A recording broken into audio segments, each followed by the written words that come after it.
Security operatives clash with herdsmen. And on the foreign scene, Biden to visit Israel as Gaza humanitarian crisis worsens. Alive TV. Welcome to Live News at this hour. There was a fight between operatives of the National Drug Law Enforcement Agency and officers of the Nigerian Police Force in Kogi State after the former tried to arrest a police inspector's wife for allegedly selling illicit drugs. The inspector's wife was caught with a bag of cannabis sativa and other illicit drugs at the A Division of Police Station in Lokoja, the Kogi State capital. She was caught arrested while distributing illicit drugs to some persons at the station from her husband's car. The woman and her husband's car containing the bags of weed and other illicit drugs were later taken to the NDLEA office in Lokoja for further investigation. She has so far admitted to the act. Away from that, a photo of an alleged notorious criminal, Nasiru Abdullahi, popularly known as Chile Maidoki, in uniform as police constabulary months after he was declared wanted, has surfaced on social media. Chile, who was declared wanted by the Kano command with a bounty of 100,000 naira, was among the 10,000 police constabularies undergoing a 6-month-long training exercise to enhance community policing across the country. Away from that, a clash between Oodua People's Congress, Amotekun, Operation Burst, Soludero, and a group of herdsmen in Iwerele, Iwajowa local government area of Oyo State reportedly left many feared dead. The clash, however, was confirmed by a titled chief in the community. The source says a group of herdsmen had invaded a farm in the community with their cattle and grazed on it, a situation which led to the demise of the owner of the farm during the argument. It was noted that combined security operatives of Operation Burst, OPC, Amotekun, and Soludero were informed to restore peace in the area, but they were allegedly ambushed by the herdsmen. The management of the Lagos State University Teaching Hospital has announced that the set of conjoined twins delivered by the medical experts are dead. Recall that the hospital had announced the delivery of the twins on October 5, 2023. The hospital says the conjoined twins fused at the lower chest and abdomen were delivered by a multidisciplinary team, says the set of twins had congenital heart issues that were incompatible with life.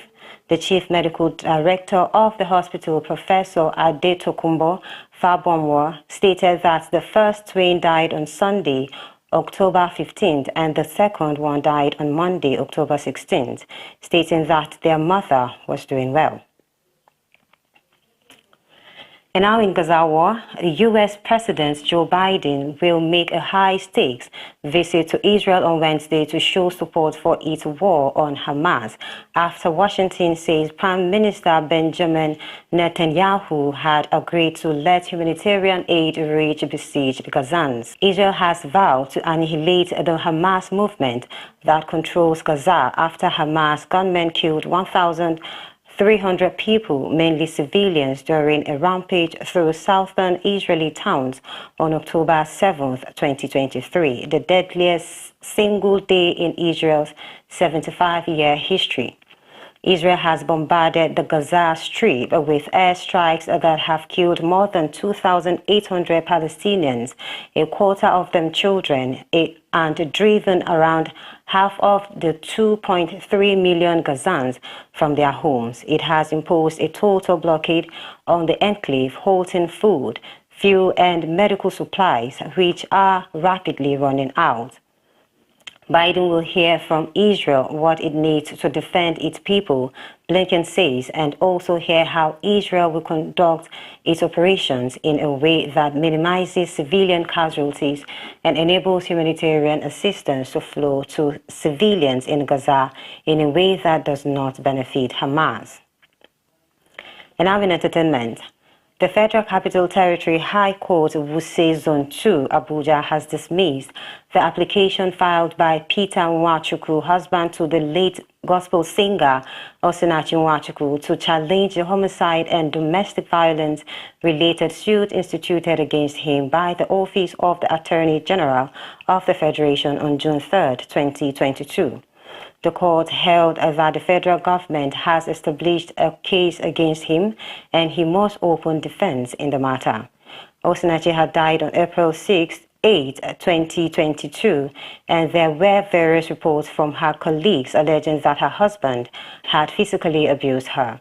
Nwachukwu was subsequently arrested by the Nigerian police. Upon arraignment, Justice Njideka K. Nwosu Iheme remanded the defendant at the Kuje Correctional Facility pending the hearing and determination of the case after he had pleaded not guilty to 23-count charge bordering on domestic violence and homicide, amongst others. Nwachukwu's lawyer, A. Aliyu, then filed a no-case submission implying his client has no case to answer. Aliyu urged that the evidence presented by the medical practitioners exonerated his client from the charge of culpable homicide. Ruling on the no-case submission on Tuesday, Justice Nwosu Iheme held that the prosecution has established a prima facie case against the defendant and ordered him to enter his defense. The court adjourned to November 22nd and 23rd for defense. And this is all we have for you at this hour. Thanks for watching. Keep watching Alive Television and don't forget to follow us on all our social media handles.